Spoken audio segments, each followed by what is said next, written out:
Tov Erev Tov, Vesham Hashem Naaseh V'Natzliach. On est ce soir, B'Siata Dishmaya, le 26 du mois de Tevet et le 23 du mois de janvier, lundi soir, Be'ezrat Hashem Ishtabach B'Talish Molat, Shinske, le Arbe Shmuot, Tovot Yeshuot Zenechamot, le Ilou Nishmat de Claudine, Hamsha Band Orient Kuka, Be'ezrat Hashem, Ben Kia Bat Shikuna, Chronon Ibracha. Une grande atzlacha pour tous les enfants d'Israël, sans exception, qu'on ait tous une belle et grande Géoula pratique, Veklalit. Bah alors là, on comprend rien avec ça. Ad Bilidai, la Gdil Torah ou les Adira, Betachlit Shalirat Shamim, et surtout avec le sourire. Baruch Hashem. Moi j'ai appris la Torah auprès des plus grands de ce monde. Quand je vous dis les plus grands, c'est les élèves du Rav Ari Garbian, du Rav Ben Sion Abba Shaul, le Rav Yehuda Tzadka. Je parle des Gdolei Hador. J'ai été à leur yeshivot, j'étais leur bras droit, j'étais leur conférencier aussi pendant des années. Rabbi Moshe Deri Zatzal, qui faisait Triat Hametim. C'est pas Triat Hametim des morts, c'est Triat Hametim du miracle. Ils m'ont appris que la pire des choses qui pourrait arriver à un juif dans ce monde, c'est de se prendre au sérieux. Seuls les Gdolei Hador peuvent être sérieux, le reste ne peut pas être sérieux. Parce que ça deviendrait dangereux. Mais par contre, de l'autre côté, cet apidgam que j'avais enseigné il y a 6 ans ici, seuls ceux qui ont compris que la vie est sérieuse peuvent se permettre de rigoler. Mais ceux qui croient que la vie c'est de la rigolade, alors eux doivent être sérieux. Chacun à sa place. Shiniske Be'ezrat Hashem. Alors je tarde ou pas? Parce que je vois que tu tardes pour la caméra. J'ai fait les... Viens là. J'ai récupéré du monde. T'as récupéré du monde. Non, mais il y a un problème, c'est qu'on devait être à Tetvav, et bien sauf qu'on est ici, Zéom Méchané. On va étudier ce soir, si on peut-être qu'on pourra, 2 sujets. Moi je commence déjà. Les bouchos chez Moshe Rabbeinu, Be'ar Sinai. Les bouchos chez Moshe Rabbeinu, Be'ar Sinai. Vous savez que Moshe Rabbeinu, Alav Shalom, quitte l'Égypte. Je fais un récapitulatif à la page. Resh Samer Zaim. Moshe Rabbeinu Alav Shalom quitte l'Égypte parce qu'il est découvert à cause du fait qu'il ait tué l'Égyptien avec la parole. Comme il dit, comme tu as tué l'Égyptien, comme tu l'as dit. Parce qu'il a dit qu'il a tué l'Égyptien avec le nom Havaya Baruchu, en prononçant le tétragramme. Pharaon a compris que Moshe Rabbeinu était le libérateur des Juifs. Pourquoi? Eh bien, tout simplement parce que un prince d'Égypte a le droit de vie et de mort sur qui il veut. S'il voit un Égyptien ou un Juif qui ne lui plaît pas, il le tue. Pourquoi? Je ne l'aime pas. Il n'a pas de compte à rendre. Il est prince d'Égypte. Dans le Shulchan Aruch, on pose la question, on dit, qui est roi pour lequel on doit annuler la Torah et le voir passer? Réponse, celui qui a le droit de vie ou de mort sur ces sujets. Ça veut dire que les rois qu'on a aujourd'hui qui doivent donner des comptes à un gouvernement ne sont pas considérés comme des rois dans le Shulchan Aruch. Un roi, c'est celui qui met à mort parce qu'il estime qu'il y a eu Bgida Malchut, par exemple. Tu as contredit ma parole. Alors lui, c'est réellement un roi. Dans le cas échéant, le prince d'Égypte, c'est Moshe Rabbeinu. Il voit un Égyptien, sa tronche ne lui plaît pas, il a une tronche de hamor, il veut le tuer. Moutarlo. Alors pourquoi Moshe Rabbeinu Alav Shalom, il a besoin de fuir? Comment se fait-il que le pharaon, il mette en route le FBI, le KGB et je ne sais pas encore quoi pour le rattraper, et il le rattrape? Tout simplement parce que Datan et Aviram, les Malchinim, sont partis dire à Pharaon, Malchinim c'est les rapporteurs, dire à Pharaon, tu sais, Moshe, celui qui a grandi sur les genoux de Batia ta fille, a été capable de tuer un homme en prononçant le nom d'Hachem, et il l'a mis à mort. La terre s'est ouverte et elle l'a avalé. Qui est le seul qui peut prononcer le nom de Dieu sans mourir réellement? Le Kohen Gadol, le jour de Yom Kippourim. Il a le tétragramme sur son front. Lui seul peut le dire. Et si le Kohen Gadol y rentre, et qu'il n'a qu'une seule faute, ne serait-ce que par la pensée, la parole ou l'action, il meurt. Ça veut dire que si Moshe Rabbeinu Alav Shalom était capable de tuer en prononçant le nom de Dieu, et qu'il est resté lui vivant, c'est qu'il est le libérateur. C'est-à-dire que Moshe Rabbeinu n'a donc jamais fait ni Avodah Zara, ni il a mangé taref, ni il a fait aucune avéra. Sinon, en prononçant le nom de Dieu, il est chayav mitabi de Shamaim. Donc si Moshe était capable de prononcer le nom d'Hachem en tuant l'Égyptien, mashma mikan, que Moshe Rabbeinu ne peut être autre que le Mashiach. Pelachem, il est découvert, il est obligé de se sauver, sinon il a le droit de pouvoir et de vie sur chacun du royaume d'Égypte. Et là, on comprend pourquoi il le saura. Ensuite, mon cher Rabbeinu, comme vous le savez, je fais un récapitulatif à toute vitesse avant de commencer le Soda Hashman, eh bien, s'enfuit. Avant de s'enfuir, il est rattrapé par Pharaon, il va vivre des miracles, comme le raconte le Midrash, où Pharaon va ordonner au bourreau de couper la tête de Moshe, Daesh revient, et puis le cou de Moshe, comme ce fut le cas de Yaakov, va devenir Shaïch. Shaïch, c'est du marbre. Venishbar ala bacherev.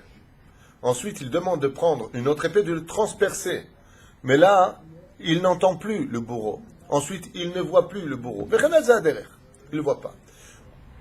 Pharaon comprend qu'il n'a pas de pouvoir sur lui, et il le laisse aller. Il part. Où est-ce qu'il va? Où est-ce qu'il va? Il va en Éthiopie. Pendant 40 ans de règne, Moshe Rabbeinu va être roi d'Éthiopie. Misamcha Melech. Moshe Rabbeinu va devenir roi d'Éthiopie. Et selon la tradition juive, il va épouser sa première épouse. Il y en a qui disent épouser, il y en a qui disent pas épouser. Comment s'appelait? La fille du roi d'Éthiopie, Tzipora. La fille de Yitro, Gam Tzipora. Yesh machloket à savoir est-ce qu'il s'est marié avec elle ou est-ce qu'il s'est pas marié avec elle.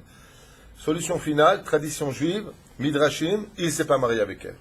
Il a refusé le mariage, mais il a laissé en paix le pays d'Éthiopie qui était en guerre contre l'Égypte. Ça, c'est pas dans le film. On ne voit pas Charlton Heston aller roi d'Éthiopie. Ensuite, il arrive chez Yitro.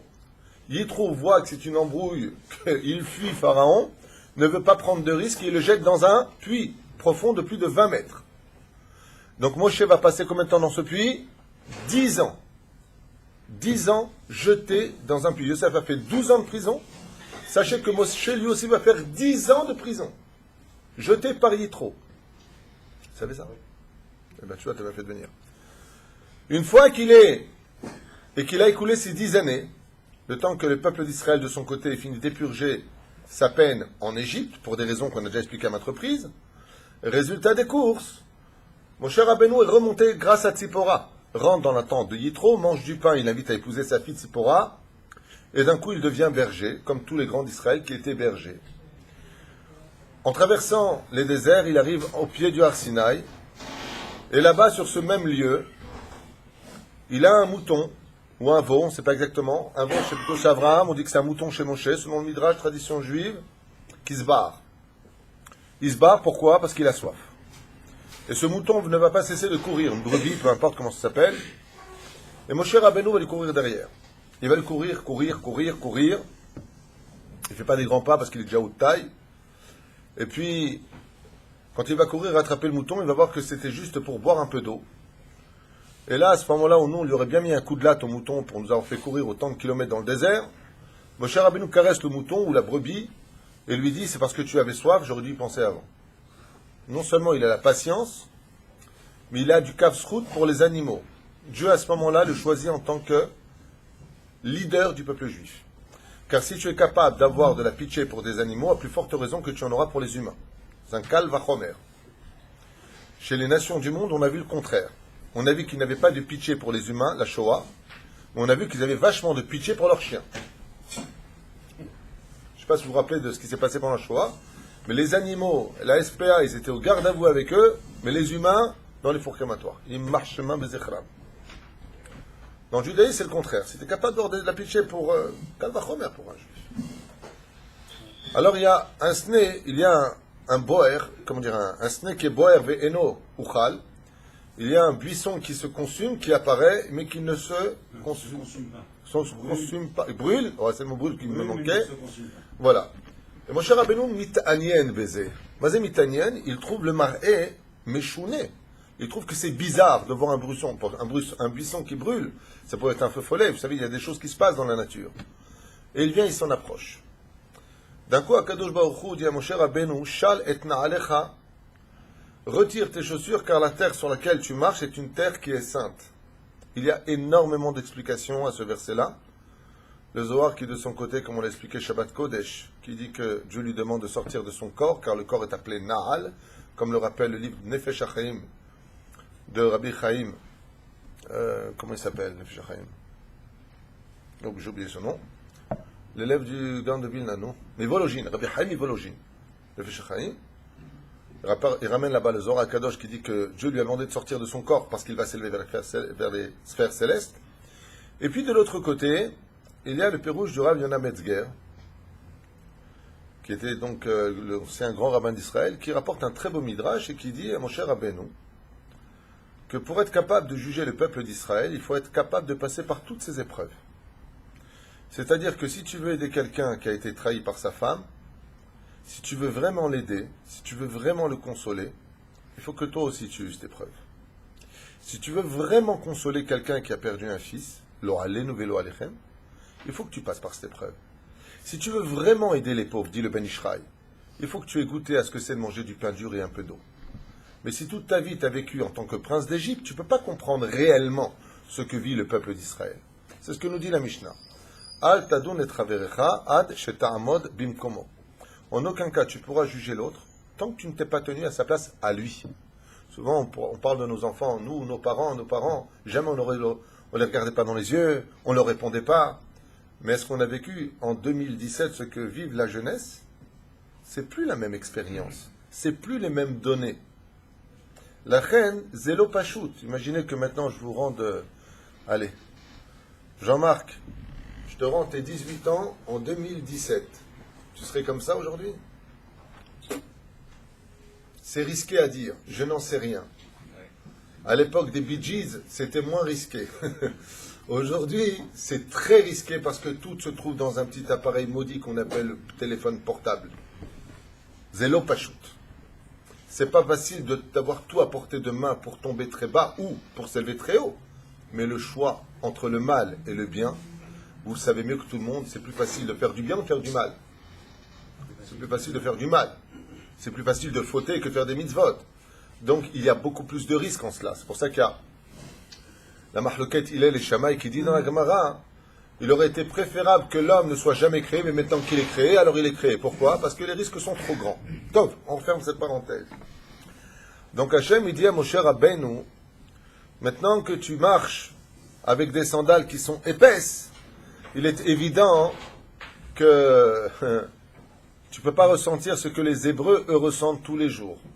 Et qu'est-ce qu'ils ressentent les Hébreux tous les jours? Le Rav Yonah Metzger explique et il dit que pendant 210 ans d'esclavage, les Hébreux dans le désert, en Égypte, marchaient pieds nus. Et que le sol de l'Égypte était un sol rocailleux. Ils avaient la plante des pieds qui était coupée. Et vous savez c'est quoi la plante des pieds? Demandez aux Chinois, ils vont vous expliquer c'est quoi la plante des pieds. La plante des pieds, c'est là où se maintient tout le système nerveux. Ce qui fait que tous les Égyptiens qui étaient sur place marchaient avec des sandales épaisses en Égypte. Mais les Hébreux, eux, marchaient pieds nus. Ce qui fait que Moshe Rabbeinu, quand il s'approche d'Hachem, il lui dit maintenant, pour que tu ressentes ce que je vais te demander comme mission, ressens quelques instants ce que c'est de marcher sur des cailloux pointus. Ressens ce que c'est de marcher quand tu as des épines sous les pieds. Ressens ce que ressent ton peuple depuis déjà 210 ans. Et pourquoi? Pour s'empresser de les libérer. Ne perds pas ton temps. Ne perds pas ton temps. Moi, j'ai d'ailleurs toujours lancé comme principe, vous savez,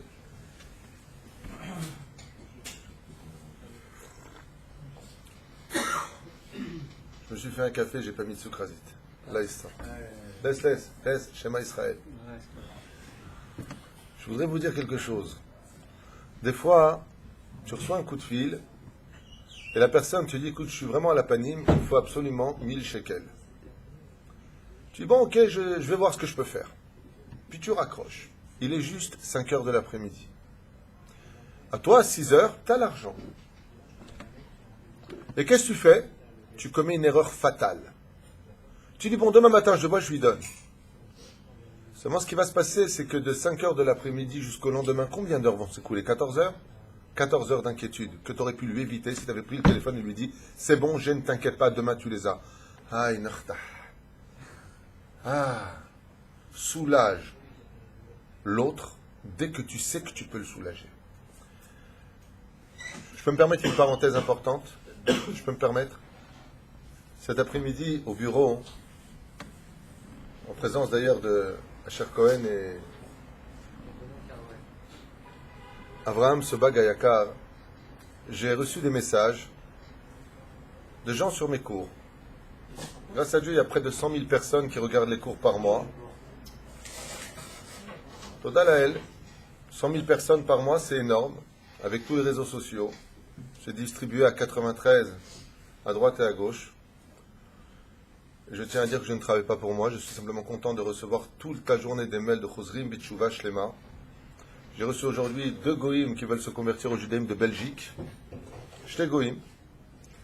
Et une goya cet après-midi de Paris qui m'a dit je veux me convertir au judaïsme. Et là j'ai reçu un message où tu m'as vu travailler pour répondre à un mail très délicat, puisqu'il y a des sectes aujourd'hui qui, les Tsaréno arabes, ont réussi, selon la vidéo que j'ai vue, puisqu'ils me l'ont envoyée. Alors écoutez ça, 500 juifs se sont convertis au christianisme. Pourquoi? Parce que dans l'ignorance de l'écriture, les chrétiens, les pauvres, j'ai de la peine pour eux quelque part. C'est qu'ils prennent Isaïe, mais ils ne comprennent rien à ce qui a marqué. Non seulement ils ne comprennent rien de ce que veut dire le texte, mais en plus de ça, ils traduisent faussement l'hébreu. Donc ils arrivent comme ça à donner de fausses explications aux gens. Donc ils font lire dans le 53e chapitre, bien entendu, de Isaïe, jusqu'au 12e chapitre, où là-bas on parle d'un Messie qui sera réfuté, rejeté, qui mourra dans la honte, que personne ne suivra, alors qu'il a essayé de se dévoiler. Et donc eux ils mettent ça sur le dos de JC. Et ils montrent ça à des pauvres juifs. Voilà, vous avez vu Isaïe ce qu'il a dit? Alors que ce n'est pas du tout de ça dont veut parler le texte, chers amis. Au lieu d'inventer des choses dans l'esprit qui ne représentent que le pshat de l'écriture, comprenez ce que l'écriture veut dire. Dans chaque génération, comme l'enseigne d'ailleurs Rabbi Ovadia bin Barthénora. Allez, question pour un champion. Qui était le Mashiach à l'époque du Ishayahu, de Isaïe? Le roi Hiskiyahu. Qui était le Mashiach à l'époque de Rabbi Akiva? Bar Korva. Qui était le Mashiach à l'époque du Baal Shem Tov? Rabbi Chaim ben Attar. La Gemara nous dit que dans chaque génération, pas la Gemara, les commentateurs de la Gemara, dans chaque génération, il y a un Mashiach. Dans la Gemara de Sanhedrin, elle a pas Tzadichet.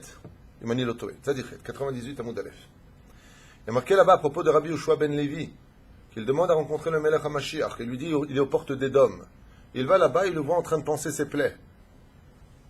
Il était en train de panser ses plaies. Il lui a dit, mais pourquoi tu poses une par une? Pourquoi tu ne fais pas un ruban? Parce qu'il portait les plaies de la souffrance des fautes d'Israël. Comme ça nous dit la Gemara. Ouais. Il lui a répondu, parce que si les enfants d'Israël font tout de suite échouva, je ne ferai pas le perdre de temps. Regardez bien. Pourquoi je vous ai parlé de ça? Le Mashiach, pourquoi il met une bande, une bande, une bande, une bande? Pourquoi il ne met pas comment on dit, un quoi? Mais non. Hein? Un bandage. Parce que le fait d'enlever un bandage, ça prend du temps pour libérer les enfants d'Israël. Quelques secondes, donc je ne veux pas les perdre. Dès que j'ai une bonne nouvelle, je cours l'annoncer. Donc je finis la parenthèse avec les chrétiens, ces sectes qui se permettent de rentrer dans le peuple juif et d'emmener vers le mensonge absolu une partie de notre peuple, eh bien, utilise des versets, alors que le verset là-bas de Isaïe veut dire que chaque génération a le droit d'avoir son Mashiach qui vient le libérer. Il faisait allusion à qui? À Hiskiyahu HaMelech, pour ceux qui comprennent le texte, tout simplement qui était le Melech HaMashiach et qui n'a pas pu se dévoiler parce que le peuple d'Israël n'était pas prêt à le recevoir. Il est marqué à maintes reprises à propos de grands d'Israël, pourquoi ils n'ont pas pu se dévoiler. Et la réponse a été tout simplement, comme l'a dit le Rav Ovadia Yosef qui rencontra le Melech HaMashiach déjà à son époque, il lui a dit, mais pourquoi tu ne te dévoiles pas? Il lui a dit, plus d'1,5 million d'enfants, non, plus d'1 million d'enfants ne connaissent même pas la phrase Shema Israël. C'était dans les journaux, c'était dans toutes les publications. Le Rav Ovadia a demandé à tous ses élèves de sortir. Nous, dans chaque génération, il y a un Mashiach. Ça ne s'adresse pas du tout à l'époque de JC, Marshema Vzichlo, Shem Reshamir Kav. Il n'y a pas de rapport. Ensuite, après, qu'est-ce qu'ils ont marqué? Alma. Et la Vierge mettra au monde. Alma Yatiku Wajik. Si vous ne comprenez pas les brevelets des cours d'Ulpan, Alma, ça veut dire une jeune femme, ça ne veut pas dire une vierge. Et ils traduisent le la Vierge. Et ils montrent ça aux Israéliens. Ils montrent ça aux Juifs. Oh, la Vierge! Le clouté! Ouais, on s'est trompé! Tombez pas dans le piège. La seule religion qui soit émette, il n'y en a qu'une seule. C'est celle de la Torah. Tout le reste, vous perdez du temps.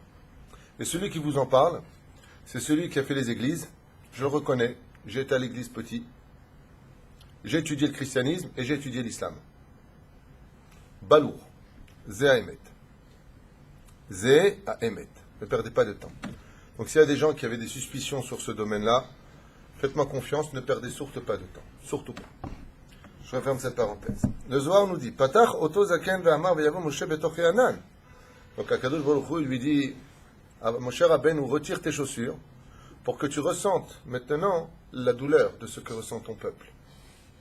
C'est une des raisons pour lesquelles le Melech HaMashiach lui-même devra automatiquement passer par toutes les péripéties par lesquelles il est passé, les plus immorales, pour juger un peuple dans la situation dans laquelle il la trouvera le jour de la libération finale, ou dans la moralité, ou alors dans l'immoralité.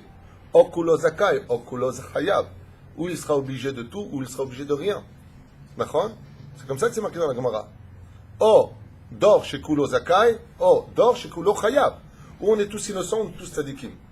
Ce sera la situation où Yavo Melech HaMashiach.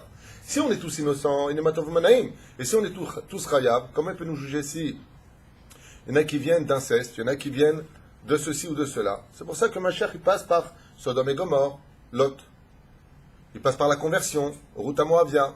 Il passe par le Mamzarut, le Hanuv Lechem, ce qui a été dit sur David Amelach, alors que c'était faux. Mais il a subi cette accusation, donc il sait ce que c'est. C'est Péroucha d'abord. אומר לנו הזוהר הקדוש בפרשת משפטים, צדיק ט' עמוד א', פתח אותו זקן ואמר ויבוא משה בתוכי ענן והיה, עלה על ההר, אל ההר, ענן זה מהו, אלא זהו שכתוב את קשתי נתתי בענן. Il dit c'est le Zohar הקדוש, qu'il s'est dévoilé dans un nuage. Dans un nuage, on avait déjà parlé de ça la dernière fois sur la Hashmal, nuage, Péroucha d'abord, malach. Et donc il dit, bekashti natati be'anan. J'ai mis mon alliance, j'ai mis mon keshet, comment on dit keshet, mon arc-en-ciel, non, mon arc plus exactement dans l'Alan. Sheotak keshet, pashta levushea, venatna otam le Moshe. En réalité, de quoi est-ce qu'on parle quand on parle de keshet? On parle d'un habit spirituel qui a été donné à Moshe Rabbeinu alav shalom. Pourquoi faire d'après vous? Pourquoi on a besoin de donner un vêtement spécial à Moshe Rabbeinu? Quand une personne décède, où est-ce qu'elle va, même si c'est un tzaddik gamour comme Yosef HaTzadik? Où est-ce qu'elle va? Hein? Oui, c'est sûr qu'elle va sous terre, elle va même sous l'eau si tu veux. Mais où est-ce qu'elle va, l'âme, Yatikouijik? Oui, mais où est-ce que va l'âme une fois qu'elle est, je dis un tzaddik gamour, donc on parle du salaire, où est-ce qu'elle va cette âme? Gan Eden Elion. Si elle va au Gan Eden Elion, tu sais ce qui se passe? Elle explose. Aussi tzaddik soit-elle, aucune neshama ne peut monter la première année au Gan Eden Elion. Hein? Ça commence par le Guinam, non? Non. Bidjouk. D'abord, elle va dans le Gan Eden à Tarton. Elle ne peut pas, les oreilles sont formelles là-dessus. Aucune neshama aussi kdosha soit-elle ne peut pas monter au Gan Eden à Elion. Pourquoi? Parce que le stage de se retrouver dans un monde qui appartient au monde de la vue, c'est donc Adam Arishon bien avant la faute, est explosif pour une neshama qui vient du monde d'en bas. Donc elle passe dans un monde intermédiaire qu'on appelle le Gan Eden à Tarton, le Gan Eden d'en bas. C'est bien. Moshe Rabbeinu maintenant, il va monter dans un monde, c'est pas ni le Gan Eden à Tarton, ni le Gan Eden à Elion. Il va devant qui? Devant Hachem. Qu'est-ce qu'il y a marqué de celui qui vient devant Hachem? Ki lo yir'ani Adam v'chai. L'homme ne me verra pas de son vivant. L'homme ne me verra pas de son vivant. Alors comment Moshe Rabbeinu il a pu voir? La reine, il avait un vêtement spécial. Akadosh Baruch Hu a fait un vêtement spécial à Moshe Rabbeinu pour qu'il puisse monter vers les sphères célestes, pour qu'il puisse le voir. De la même façon, il y a un Moussar Eskel très important pour nous. Quand on fait tchouva, on ne va pas se lancer dans des livres qui sont trop avancés, trop difficiles. Pourquoi? De peur que sa neshama n'y serait fait misère. Il doit commencer par étudier, d'abord avant tout le livre de chevet de chaque juif, le Shulchan Aruch, comment se comporter comme un juif. Le livre des Emouna, c'est le Moussar. Bezrat Hashem, qu'il ait de bonnes midot, qu'il ne soit pas kfouillé tova, qu'il ne soit pas menteur, qu'il ne soit pas ingrat, qu'il ne soit pas arnaqueur, qu'il ne soit pas tout ce qui peut exister dans les mauvaises midot, la jalousie, l'envie, les ta'avot, qu'il n'ait pas tout ça en lui. Une fois qu'il a travaillé ces midot-là, qu'il mouvan bemakbil avec un rabbi, il doit étudier la Gemara, parce que la Gemara c'est la base de toute notre Torah. Mais pas tu passes directement de ça à l'étude ésotérique sans rien comprendre au niveau du pshat.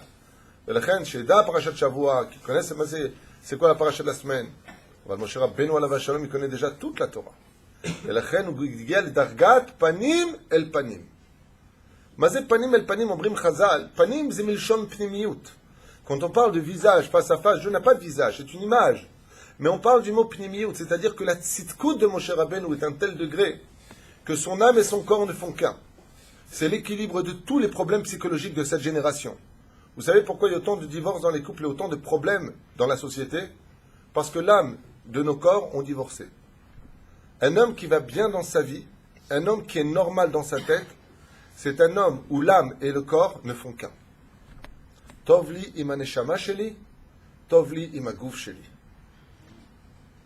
Quand je fais ce qu'il faut, comme le dit le Rambam dans l'Ilchot Deot, pour que mon corps soit bien, mange bien, dors bien, bois bien, fais un peu de sport, fais attention à toi, étudie bien la Torah, sois un homme souriant, comme c'est marqué dans la Gemara.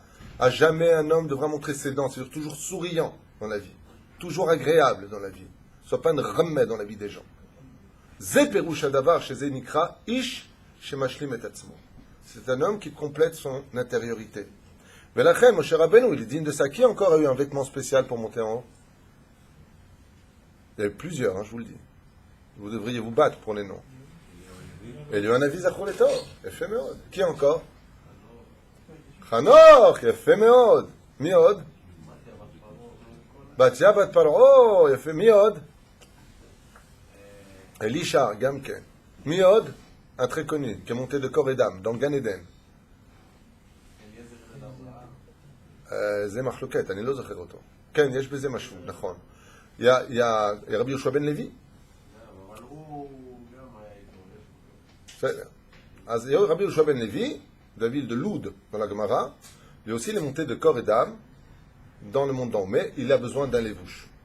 Lévouche, c'est-à-dire d'un habit. C'est-à-dire au boto lévouche, ala Moshe Rabbeinu lahar, mimenu ra'a ma shera, et de là, il a pu voir ce qu'il a pu voir. Comme c'est marqué là-bas, Prinat Moshe b'matan Torah betoch et anan. C'est à l'intérieur du anan. Kavana shitpashet me'aguf agashmi miklipot anan gadol. Et pour cela, il est obligé de se déplacer, il est obligé de se débarrasser de la klipa qui est le corps. Parce que malgré tout, le corps, même quand il est kadosh, il est appelé miprinato klipa.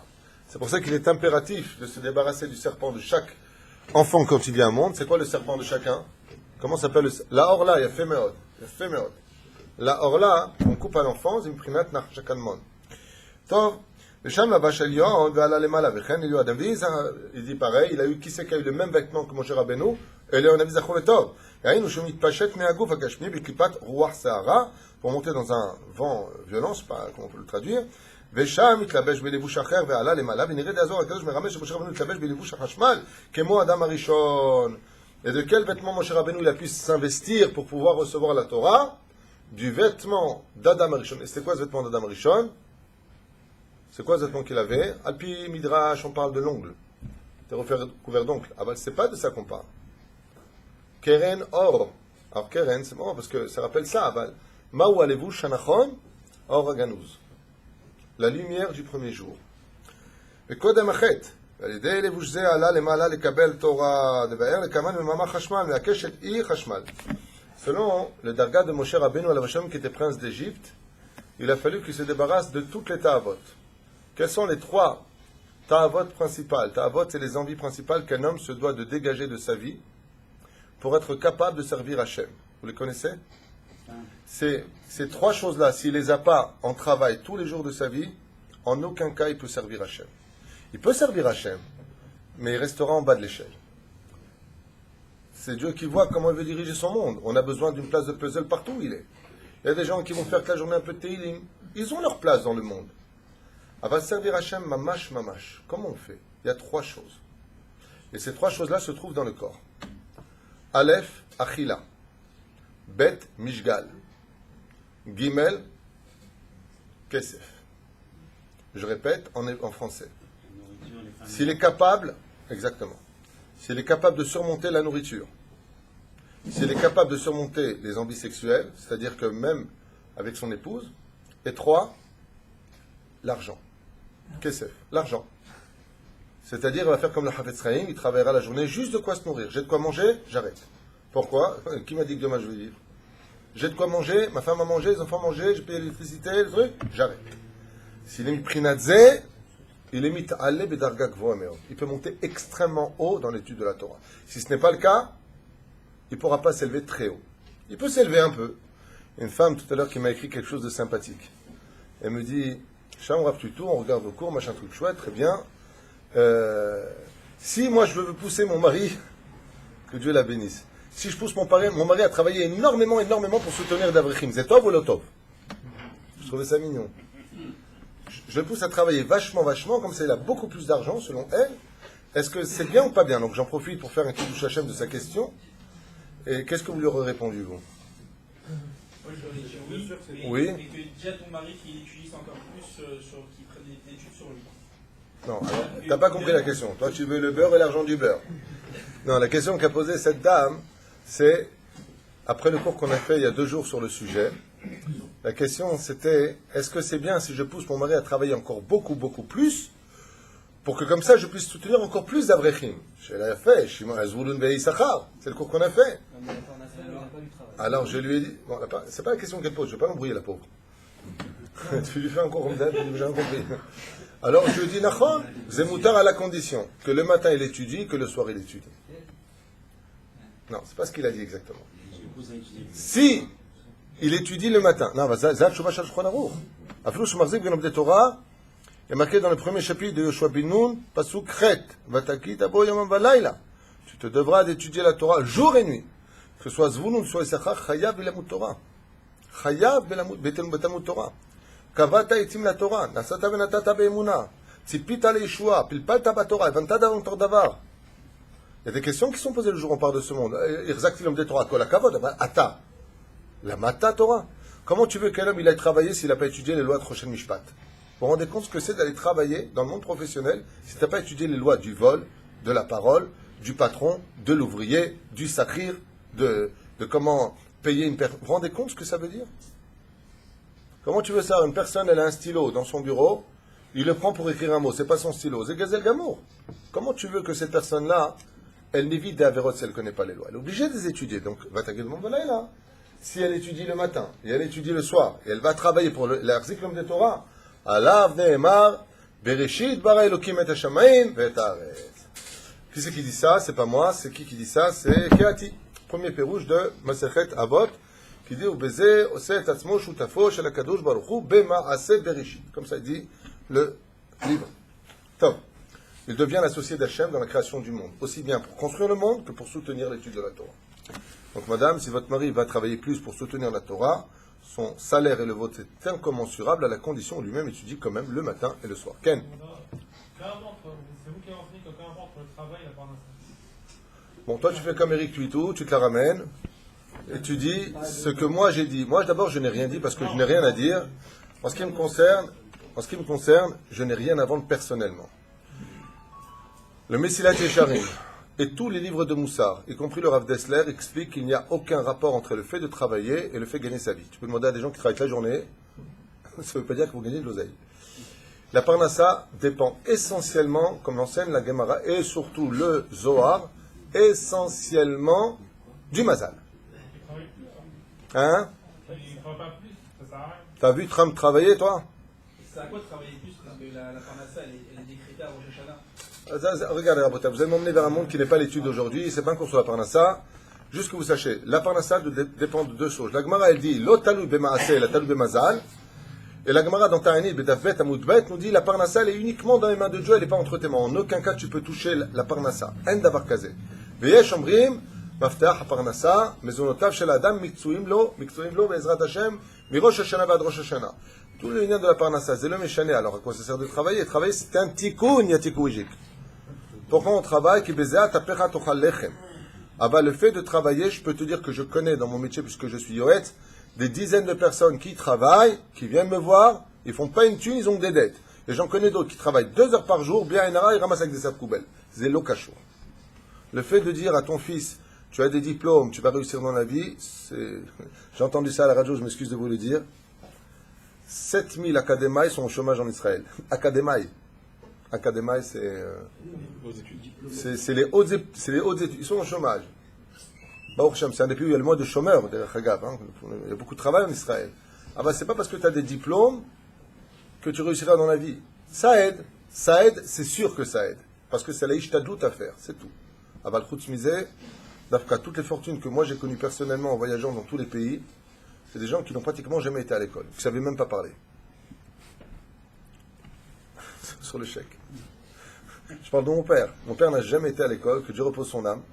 Jamais été à l'école. Il a fait le keteb et zéro. Il signait ses chèques avec son doigt ou le stylo. Tu sais, le stylo, tu enlèves et ça fait un tampon. הכל תלוי במזל, בעזרת השם. טוב, נמשיך. וזה ליבוש עלה למעלה וקבל תורה. Donc, qu'est-ce qu'on fait pour recevoir la Torah? 3 choses à travailler sur vous tous les jours de votre vie. C'est pas facile, je vous le dis. Surtout dans cette génération où on a beaucoup de tentations. Dans cette génération qui est tellement méritante où sans argent tu vaux rien. C'est très dur. Quand je dis tu vaux rien, chaque juif vaut beaucoup. Mais sans argent, tu peux pas aller très très loin. C'est difficile. Le loyer, l'arnona, le chashmal, les courses. Avant, tu faisais tes courses 600 shekels. Tu te rappelles de l'époque des 600 shekels? Jérémy, tu te rappelles de l'époque des 600 shekels, le panier plein? Aujourd'hui, ce même panier, il a 1100 shekels. C'est pas une blague. Hachem et Rahem, c'est dur de dire pas la parnassa et de l'autre côté, quand il faut payer, il faut payer. Tu vas pas mettre la facture dans le cotel. Hein, François? C'est pas la facture dans le. À Keshet et Chashmal, Avalamrot, à quoi il faut travailler, ces midot-là, si vraiment vous voulez la Torah, si vous voulez vraiment les italot, les kdusha, c'est ce qu'il faut faire. Sans ça, ce sera toujours bien, chas v'shalom, de juger un juif, aval, c'est darga nemucha. Tu ne peux pas t'élever. Tu vas être latent dans ton judaïsme. Tu veux t'élever, commence à travailler tes midot.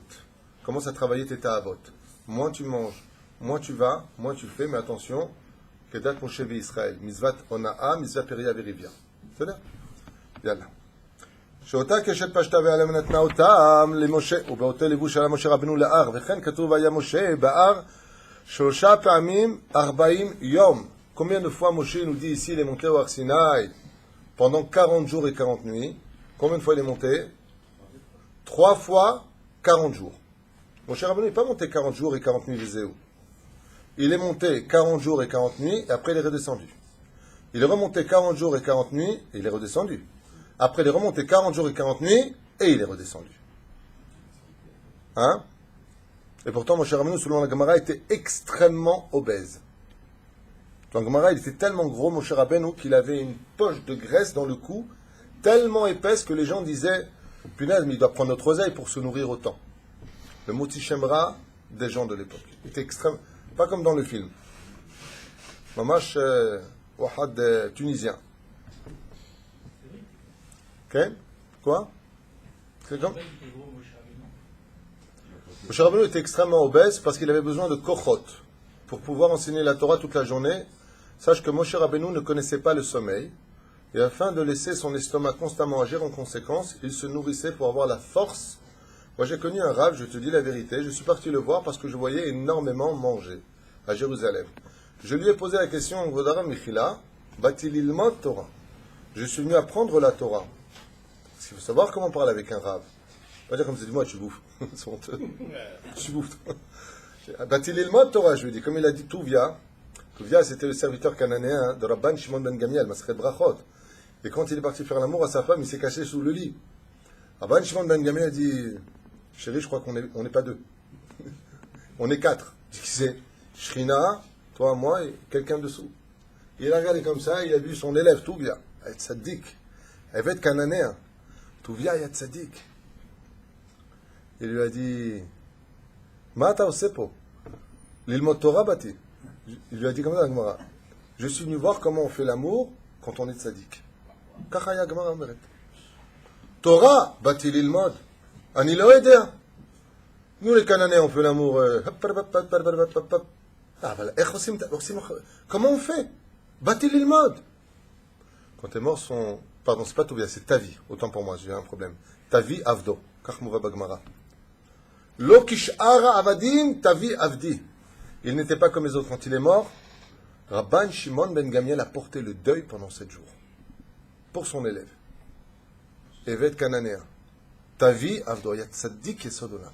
L'élève de Rabban Shimon ben Gamiel, tzaddik. Il y en a qui disent c'est la réincarnation d'Ishmael, il y en a qui disent c'est la réincarnation de Cham, il y en a qui disent Arbe Deot Bezer.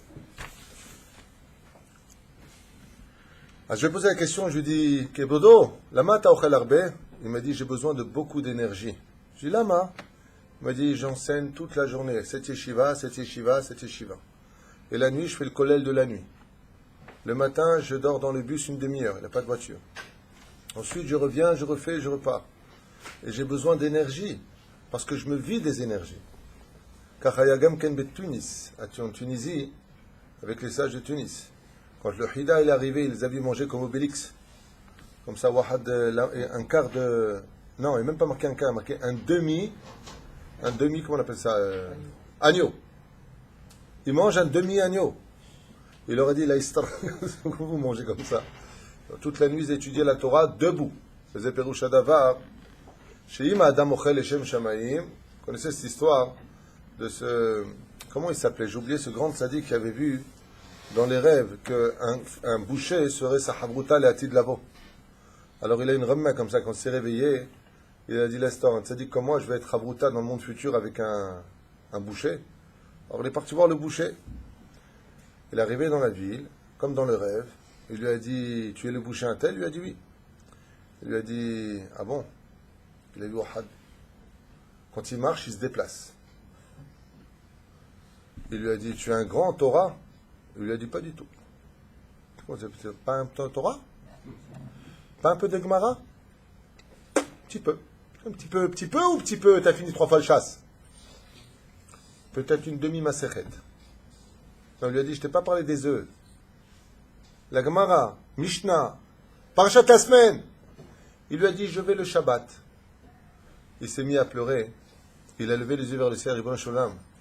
Bema ena shtaoti. D'abord, elle est belle la nouvelle. Ce sera ta havruta dans mon futur. D'abord, tu as le monde futur. Elle est belle. Il s'est mis à pleurer. Il lui a dit, Ribono Shel Olam, comment je peux avoir le monde futur avec un Maharet? Il s'est arrêté net. Il a dit à Kajoukou, il ne me fait pas d'injustice. Il lui a dit, ça permet d'être maasecha. Il lui a dit, tu sais ce que je fais toute la journée? Je mange. Je mange de la viande. Il lui a dit, je vois. Je vois. Et c'est bien, tu es content de manger de la viande, c'est que c'est pas bari de manger de la viande. Il lui a dit, dans mon cas, c'est bari. Il lui a dit, ça permet d'être maasecha. Il lui a dit, je vais vous raconter. Ça s'est passé en Russie. Quand j'étais enfant, à l'âge de 9 ans, les Cosaques sont rentrés dans notre ville et ils ont pris mon père, qui était tout mince. Ils l'ont mis sur le bûcher en exemple et ils l'ont brûlé vif. Mon père, il m'a regardé de loin. Il a essayé de détacher sa main de toutes ses forces des cordes qu'il attachait. Il a réussi. Parce que les flammes avaient déjà commencé à consumer la corde. Et quand il a mis la main sur ses yeux et qu'il a fait Shema Israël, Hashem Elokeinu, Hashem Echad, il n'a pas fini le mot Echad, qu'il avait déjà été complètement brûlé. Alors moi, depuis qu'il est mort, je ne cesse de manger. Comme ça, si les Cosaques viennent, le temps que la graisse, elle éteigne le feu, j'ai fini tout le Shema Israël. Amar lo imka chata ochel, ashrei chelki shani imach bechaya olam haba. Vous voyez que ce n'est pas le fait de manger qui est interdit. La raison, c'est pourquoi tu manges. Pourquoi tu travailles. Pourquoi tu veux faire l'amour à ta femme tous les jours. Ma asiba lezé, de quoi tu as peur. Le Shulchan Aruch, il dit, celui qui travaille dans un métier à risque, il va avec sa femme tous les jours. S'il travaille comme ça, c'est 2 fois par semaine. S'il est tzaddik, c'est 1 fois le Shabbat. Shulchan Aruch. Matai ya'aseh, matai lo ya'aseh. Ça veut dire qu'on a un code de la vie. Et la reine, s'il doit travailler sur ces 3 midotes-là, ce soit travailler avec ces 3 midotes, tel que la halakha le demande. Et l'opastam, chaz v'shalom, il se retient, après il va faire d'averot ailleurs, chaz v'shalom. Mamshichim. Donc, Moshe Rabbeinu, combien de fois il est monté? Kiminyan, comment on appelait la nuée de gloire? Hamoud. Ouais, combien c'est Hamoud en Gematria?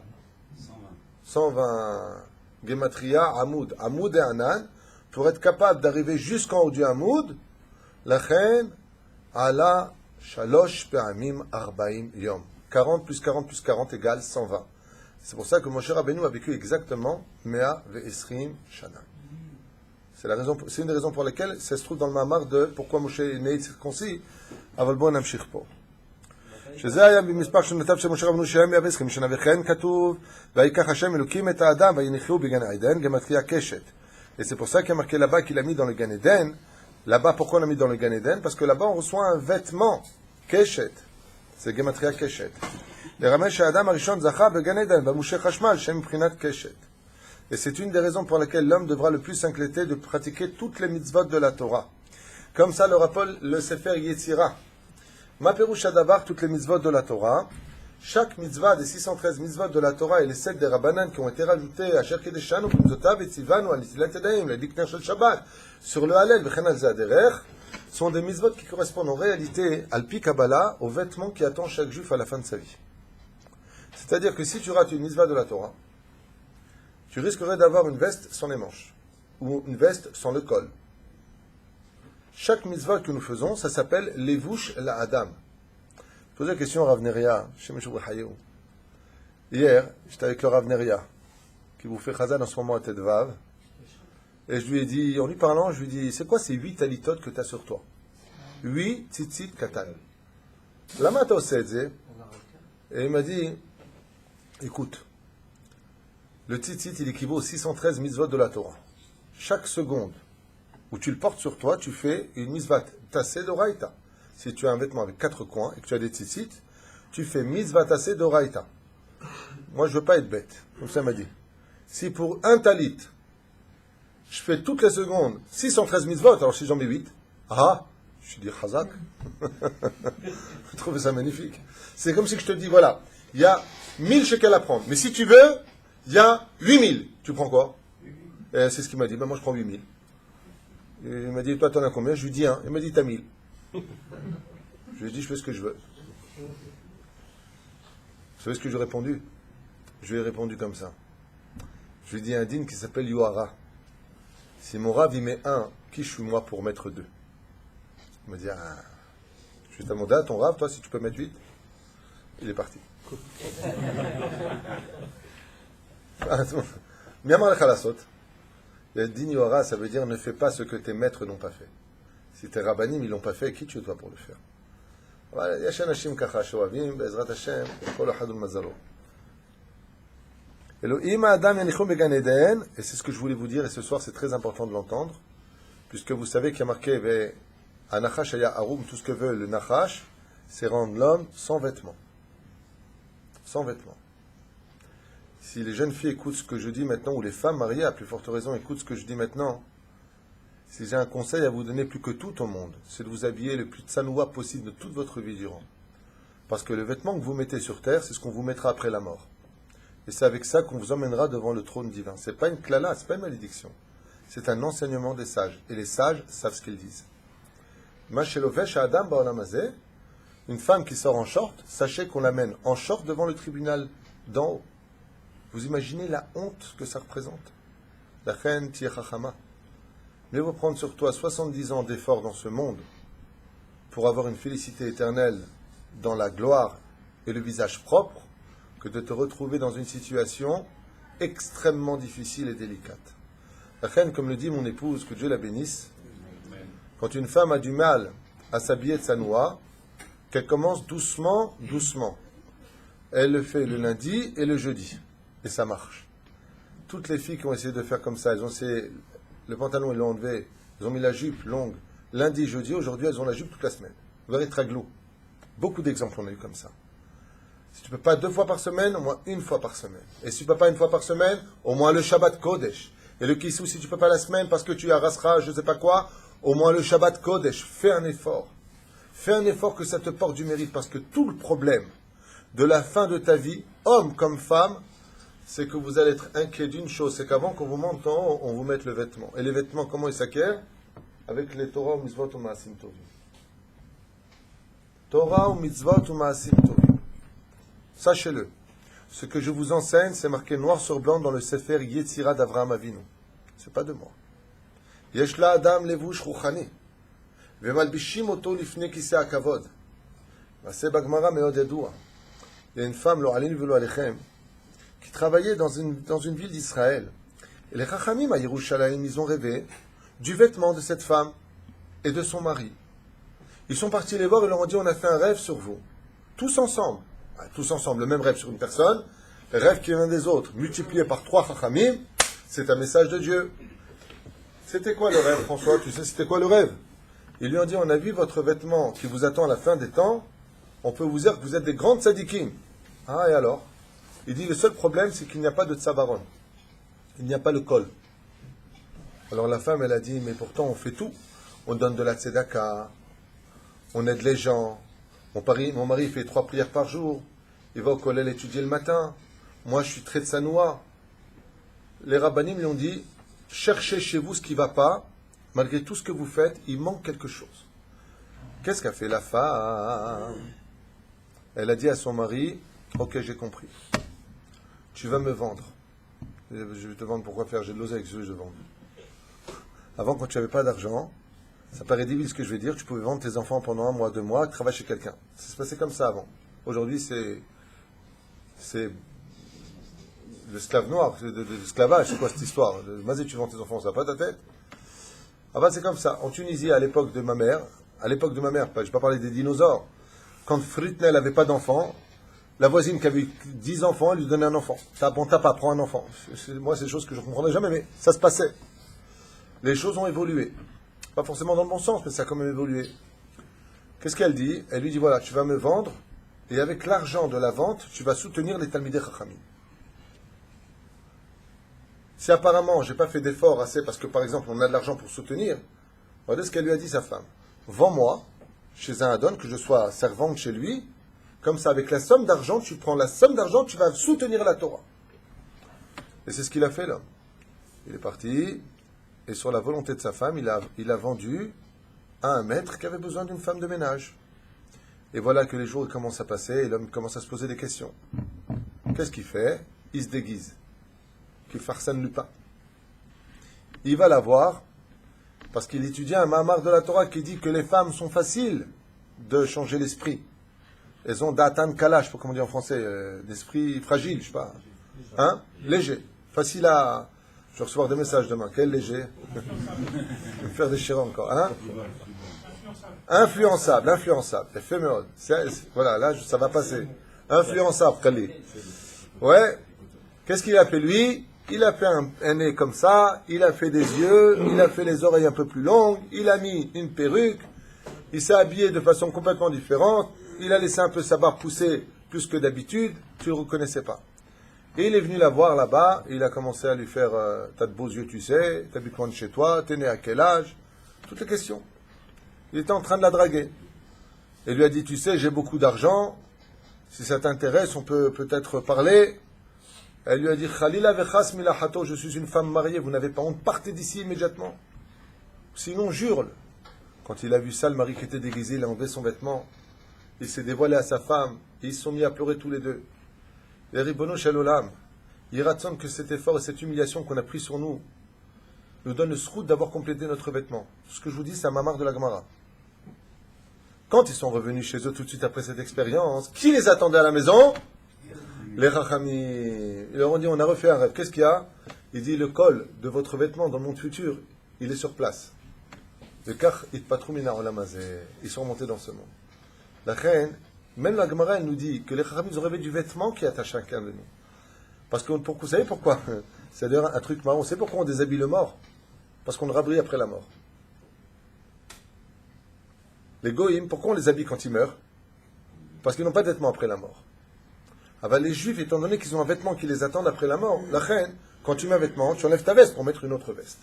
Il n'y a rien d'explication. Ah, ya Rabbi.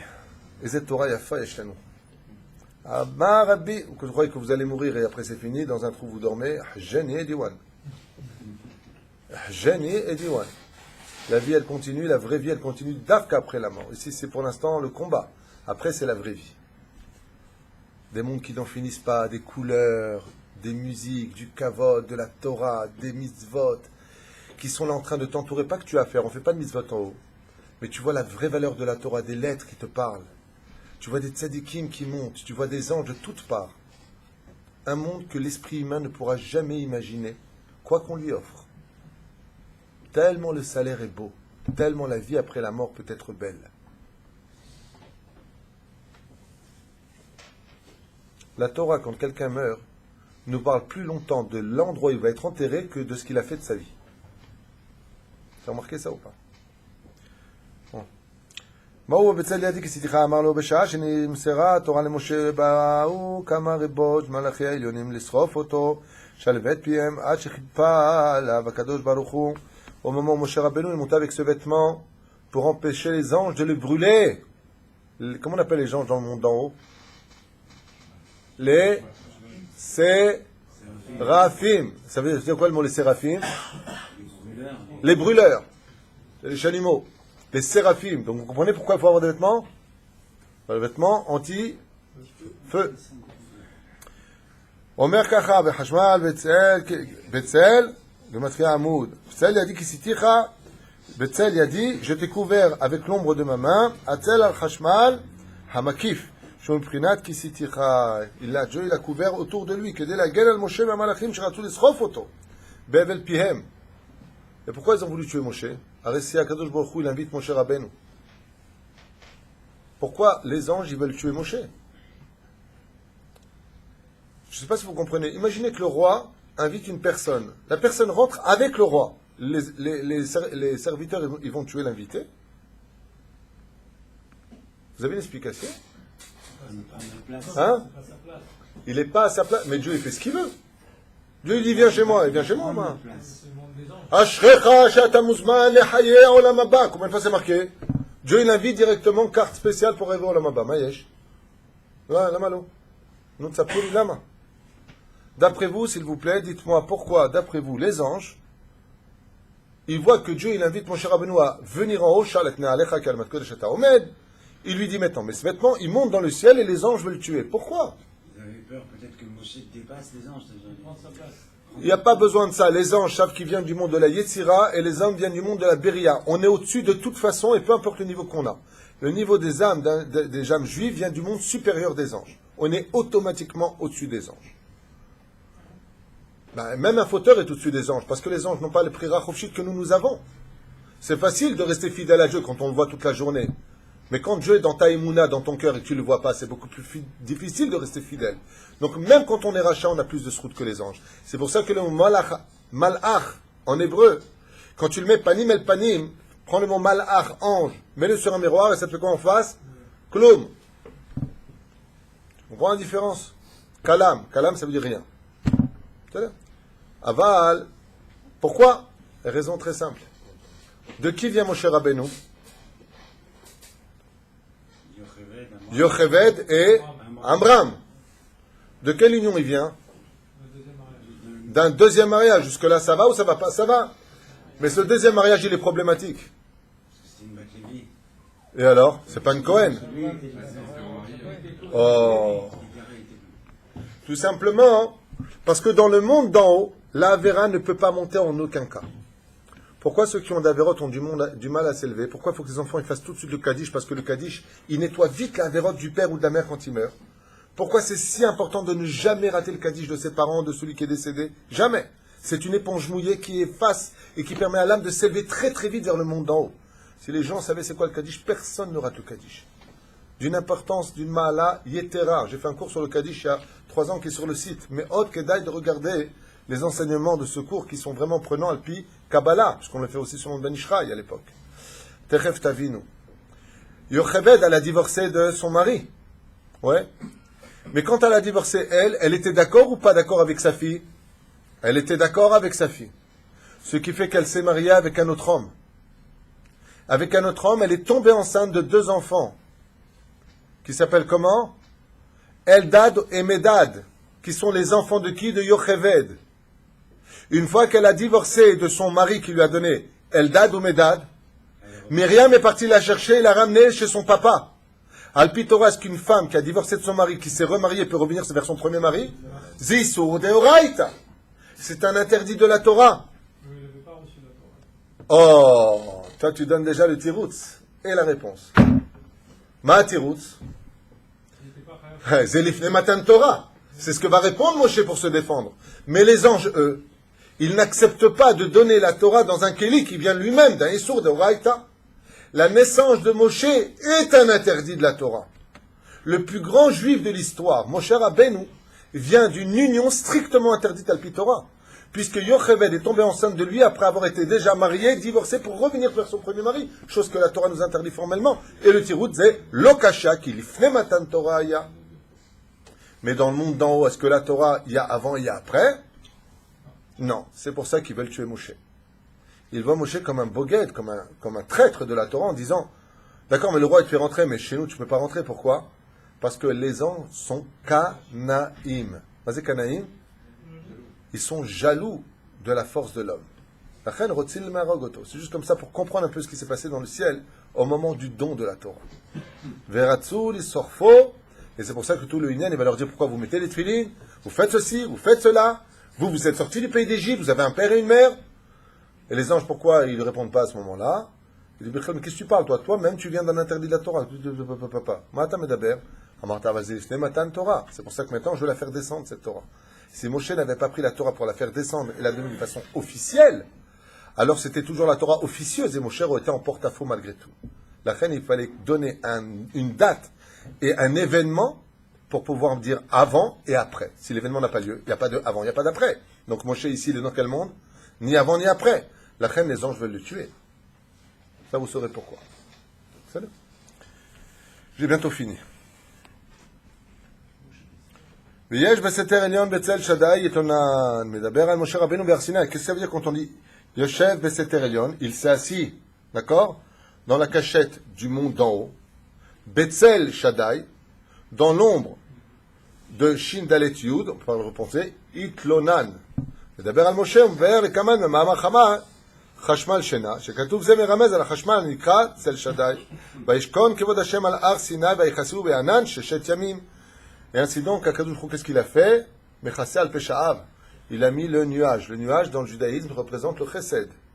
Il a mis Vaikra, combien de temps? 6 jours. Vaikra, Moshe Bayom Hashivei, Bitoch Anan, il appelait le 7e jour de l'intérieur du Anan. Shekol, Anichnas le Machane Shechina, Ta'un Perisha Shisha Yamim. Car pour s'approcher d'Hachem, on est obligé d'attendre 6 jours révolus. Si quelqu'un veut s'approcher de la Shrina, vraiment s'approcher, pour s'approcher par exemple de la montagne, combien de jours on a demandé? 3 jours. Mais de s'approcher de Dieu lui-même, Shisha Yamim. C'est pour ça qu'il y a 7 jours de deuil. Le jour de l'enterrement, plus 6 jours. C'est ça? Où est-ce qu'il est pendant les 6 jours, le mort? Il est pas en transit. Il fait la tombe, la famille. La tombe, la famille. Pourquoi il fait la tombe, la famille? Il vient de le dire ici. Car avant de rencontrer Hachem, il doit attendre 6 jours. Ça veut dire Shisha Yamim, Prisha. Prisha, ça veut dire se séparer. Et c'est pour ça qu'il s'est préparé pendant 6 jours. Afin de pouvoir s'adapter, si vous voulez, à la sphira de Yesod, qui est la 6e sphira. שאחר שמשה היה 120 יום בהר סיני, הוא התפלל ושפתחו לו מעונות חשמל לקבל תפילה.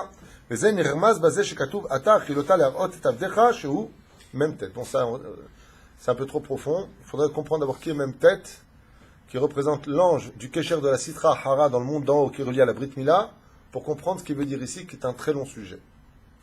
מתוך הענן, בגימטריה תמר, ששמש מתאמן צדיק התמר יפרח, המסמלים את היסוד אל קמן, כי הסנה מסמל את היסוד שהיה בהר סיני. Et de quoi tout cela dépend? Pourquoi est-ce qu'on lit ça maintenant? 6e sphira, sphirat hayesod, de la Brit Mila. C'est pour ça qu'on est dans le Tikkun Abrit Kufat HaShovavim. Je rappelle d'ailleurs à cet insu que mardi prochain, c'est le Tzom du Dibour Ben Leumi. Dans le monde entier, mardi prochain, pas demain, il y a un Tzom aussi qui aura lieu dans ce Bet Midrash, certainement peut-être dans tous les Bet Midrash à mon avis ça aura lieu. Il faudra faire Pidyon Nefesh, et ça équivaut à 65 000 jeunes. Shishim vechamesh elef tzom. Tani Dibour. Avec Tzedaka, on fait 3 fois le livre des Teilim, 3 fois. Le livre des Teilim plus 10 encore. Et à la fin de Harvit, on fait Bezrat Hashem Mincha, ça dépend de l'heure. On peut manger et boire, mais on ne peut pas du tout parler, c'est Tani Dibour. Parce que comme je l'ai expliqué la semaine dernière dans le cours, tout le tikkun de la bride dépend de la parole que tu sors de ta bouche. Très attention, qu'il n'y a pas de tikkun à bride s'il n'y a pas de tikkun à dibour. Tant qu'une personne fait du lashon hara, de la vulgarité dans sa bouche, de la haine, kol ot shenu derech eretz, il n'a jamais encore commencé le tikkun de la bride. C'est ce qu'on a étudié la semaine dernière dans les livres. Bimforash. La reine, tikkun à Brit. C'est pour ça qu'on dit Brit Mila. C'est ça. Et la reine, Shavua Abba, je vous conseille tous de prévenir déjà vos patrons, ceux qui peuvent, Ne pas travailler ce jour-là parce que ça fait le tikkun des shovavim. C'est une journée entière, Behemet, Shemeod, Meod, Meod Kedai, de savoir perdre un tout petit peu pour gagner beaucoup après. Parce que qu'est-ce qui empêche le mazal de monter? Tikkun Abrit Dilzor Akadosh. Qu'est-ce qui est? Le Hari Akadosh, il dit, tu as fait tes chouvas, tu as tout arrangé, il y a quelque chose qui bloque dans le mazal, Het Neurecha Bebrit Mila. C'est que tu n'as pas encore réparé les problèmes de la Brit Mila. Et Shchadaim, mais Katrigim, il y a encore des anges accusateurs. La Chen Tzarich la Sotatzomazé, c'est pour ça qu'il faudra faire ce jeûne de la parole. Et celui qui peut rajouter au jeûne de la parole le tzom, ça veut dire il mange, il boit, il se met dans son coin. C'est pas une journée de rigolade du tout. Il est là, il fait ses teilim. Il faut faire 3 fois le livre des teilim. D'accord? Chaper en hébreu, c'est 2 fois le livre des teilim. Là, dans ce cas-là, c'est une chazaka. Dès qu'il y a 3 fois une chose qui est faite, on a fait une chazaka. Si tu fais les 150 teilim 3 fois de suite, la gdusha des teilim vient effacer les fautes de la Brit Mila. Mardi prochain ici, de l'aube jusqu'au soir. Je viens de répondre. De l'aube jusqu'au soir. Celui qui vient prier à 7h, il prie de 7h. Après, il ne parle pas le matin, il se lève. Il n'est pas obligé de jeûner. S'il jeûne, il rajoute. Mais il y a mieux que de jeûner, c'est de donner de la tzedaka. Il y a énormément de familles, comme vous avez pu le constater aujourd'hui, énormément de familles. Je suis submergé de familles dans le besoin. Vraiment. De partout ça vient, de partout. Et en France, c'est pas mieux non plus, je vous l'affirme. Vraiment, je vous l'affirme. Aux États-Unis non plus, c'est pas le top. Dans le monde entier, il y a marqué En ben David ba chikala pruta minakis. Quand est-ce que viendra Mashiach? Quand les gens diront on n'a plus que Dieu maintenant. Donc qu'est-ce qui manque? Tout. Et la reine, c'est pas une fatalité, ne vous inquiétez pas. C'est souvent pendant les pires moments qu'il y a des gens qui sont encore plus enrichis. Chacun avec son mazal, chacun avec sa teshuva. Dieu ne laisse pas son peuple. Aval, malgré tout, la situation est très délicate. La reine, le principal, si on tient la Torah, il n'y aura pas de pauvres. Si on tient la Torah, il n'y aura pas de gens malades. C'est un enseignement du Chafetz Chaim. Les femmes aussi, surtout les femmes. Pourquoi il n'y a que nous qui nous taisons? Vous aussi. Peut-être que les femmes aussi, la malo. Aval, attention, c'est une très bonne question. C'est une excellente question. Et j'aimerais le dire à voix haute. Je l'ai déjà dit, je le répète. La place de la femme, c'est pas dans les tikkunim, c'est pas dans les teilim, et c'est pas dans tout ça. La place de la femme, c'est de s'occuper de ses enfants, doucher ses enfants Bezrat Hashem, hormis bien entendu tout ce qu'elle fait dans la vie à qui on doit tout. Bravo à nos épouses. Aval chas v'shalom, que la femme elle fasse tanit dibour, que le petit il pleure, que la maison elle est sale, elle fait tzadeket. Ça s'appelle une rechaït, ça s'appelle pas une tzadeket. La femme elle n'a pas besoin de faire mardi, elle n'a pas besoin de faire ceci, cela, elle tient la maison, elle est propre. Elle est souriante pour son mari. Elle a un salaire qui est plus grand que nous qui ont jeûné toute la semaine. Sachez-le. C'est un enseignement de mon rave. Isha qui, Baruch Hashem, fait donner de la joie à son mari à la maison. Chay Chanit, la maison elle est tenue. Kol Beseder, Kamou Vanea, Vacheroa, Baala, Veyalela. Si ses enfants et son mari, ils ont le temps d'étudier la Torah, de se sacrifier, de faire le jeûne, grâce à elle, alors tout le salaire du mari et des enfants, c'est elle qui le prend. La reine, elle n'a pas besoin de tout ça. Je t'ai dit, Tabaït.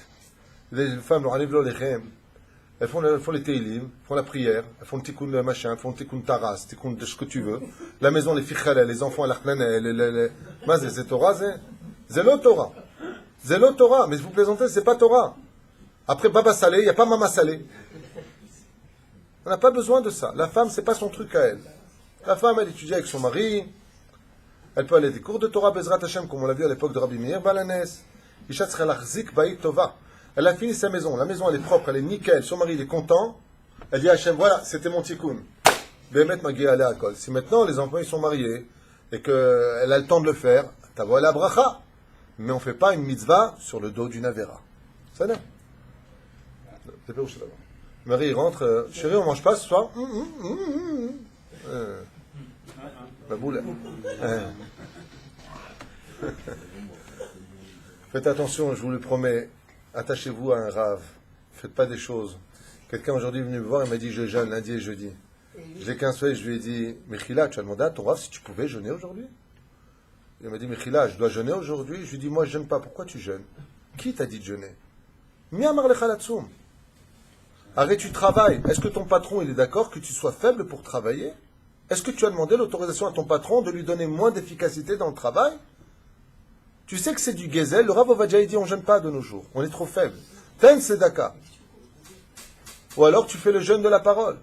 Ah, ben, dame, tsam, fait, maman, mais miata bichlal. C'est les zaher meod, meod, rabotai. Ne soyez pas les juges de vos vies. Il y a marqué, shoftim, veshotrim, tatsim, vechol, sharecha. Tu mettras des juges à toutes tes portes. C'est ce que ça veut dire. Quand tu fais quelque chose, tu vas voir ton rab, tu vois je voudrais faire ça. Ken, olo. Lola sotvarim. Moi, je me souviens qu'une fois, j'avais lancé ici, je ne sais pas si vous vous rappelez. J'avais étudié le Hari Akadosh qui dit qu'on doit prier mincha avec les tefilines et le talit. Est-ce que vous vous rappelez de cette époque? Oui ou non? Donc, j'ai demandé ici à toute la communauté, je vous parle de ça il y a 6 ans, de venir mettre les tefilines de Shimush Rabba avec les talitot. Et tout le monde l'a fait.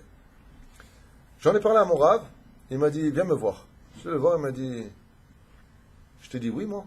Je lui ai dit, je vous en ai pas parlé, votre rab, je comptais venir vous voir, je vous en ai pas parlé. Il m'a dit, bah je te dis non. Je lui ai dit, d'accord. Même moi non plus, il m'a dit non. Je lui ai dit, pourquoi? Il m'a dit, ni le rab Obadia, ni le rab Bensian Abashaoul, ni le rab Yorbach, ni le rab... Qui tu es pour faire une chose? Je lui ai dit, Khatati Lachem. Mais c'est marqué dans leur... Il m'a dit, c'est marqué, plein de choses sont marquées, il faut savoir les comprendre. Si les Gdolé Ador ils l'ont pas fait, pourquoi tu le fais? Attends, mais Koubal? Je lui ai dit, Mechila Godarab. J'ai vu que c'était... Je suis venu, qu'est-ce que je vous ai dit? À partir de maintenant, je vous interdis de le mettre. Il y en a un seul qui va demander autorisation, je lui fais ce que tu veux, je te connais pas. Ça lui tenait à cœur. Chutz Mizeh, c'est depuis cette époque. Pourquoi? Moi, je dis la vérité, j'étais à l'Yeshiva des Mekoubalim, Yeshiva de Bethel. Là-bas, ils font tout ça, ils mettent la talit pour Mincha, selon le Hari Akadosh. Mais là-bas, le Rosh Yeshiva, c'est un grand Mekoubal, et lui, il demande de faire ça. Tov, assez les charav et tistalek min hasafek ba'ezrat Hashem. Mais la reine Omer Po, j'ai fini, je vous libère aujourd'hui. למועד חמה, הסנה או יסוד שעבר, דיברנו, חשמל לולה מרמז, ויכעס הענן את ההר בדילוג 3 חודשות, ויסרט לה. טוב. הקדוש ברוך הוא מסמל אל האדם, בעזרת השם, de pouvoir monter vers lui pour prendre cette Torah-là. Il faut savoir que dans chacun de vous, il y a le potentiel extraordinaire d'être une partie de Moshe Rabbeinu, chez l'autre, il y a le Tamid Vatik Belo, Nitzot, chez Moshe Rabbeinu. Aucune Neshama dans ce monde deviendra, si elle n'a pas une Nitzot, c'est, comment on dit Nitzot? Une étincelle de Moshe Rabbeinu, Velachem Be'ezrat Hashem, vous pouvez tous monter aussi le Har Sinaï de votre Tikkun, Be'ezrat Hashem, et d'emprunter les chemins pour y accéder. Vous savez combien il y avait de chemins pour aller au Har Sinaï? Shiv'im Drahim. Il y avait 70 chemins pour gravir le Har Sinaï, Vazen et Emar, Shivim, Panim, la Torah. Katouf Panim el Panim. Moshe a parlé face à face. D'accord? Combien il avait d'anciens qui l'attendaient? 70 anciens. Qu'est-ce qu'il a fait Moshe quand il est descendu? À chaque ancien, il a enseigné une shita. Shitat Breslev, Shitat Lubavitch, Shitat Rav Kook, Shitat Rav Ovadia Yosef, Shitat de Belz, Shitat de... toutes les tendances. Il leur a enseigné. Shivim Panim la Torah. Il aurait fait un cours pour tout le monde, ça aurait simplifié beaucoup de choses dans les cinémas. Oui, mais pour cela, il faut accepter tous le même Rav. Ça, c'est un challenge très difficile. Baruch Adonai Leolam Amen. Amen.